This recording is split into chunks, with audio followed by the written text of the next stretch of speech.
A ceasefire then between Israel and Hamas has just come into force, having been hammered out during marathon negotiations hosted by Egypt. Israel's been pounding the Palestinian territory with missiles from both the air and sea for more than a week in response to Hamas's cross-border rocket fire. Our correspondent in Tel Aviv, Paula Sleer, reports on the much sought-after truce. A ceasefire has been announced and agreed to by both Israel and Hamas. This is the second time in 2 days that we've heard such an announcement, but this time it certainly does seem as if it's accurate. There was earlier a press conference between the US Secretary of State Hillary Clinton and the Egyptian Foreign Minister. At that press conference, Clinton said that the US was committed to making sure that the Israelis face an increased safety and security situation and also to improving the conditions of people in Gaza.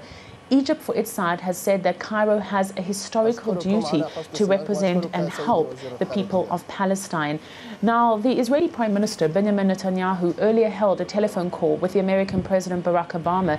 In that phone call, he said that Israel was ready to give the ceasefire a chance. Obama responded by saying that America was on hand to assist Israel with its problem vis-à-vis the smuggling of weapons and other items through the tunnels that lead between Egypt, Gaza, and sometimes even reaching a little bit into Israel.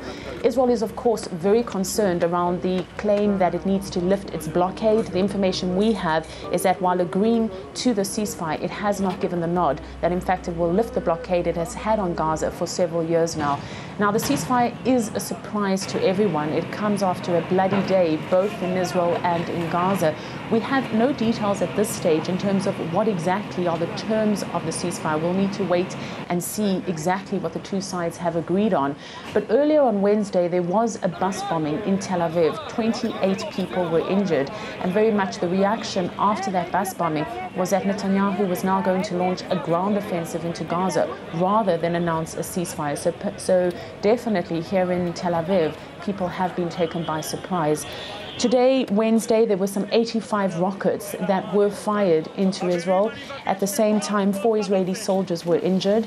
In response, there have been roughly 121 Israeli airstrikes over Gaza. They have targeted rocket launchers as well as tunnels, as well as Hamas command centers. But certainly the focus on everyone's mind is the ceasefire and whether or not it will prove to be able to hold in the coming hours and the coming days.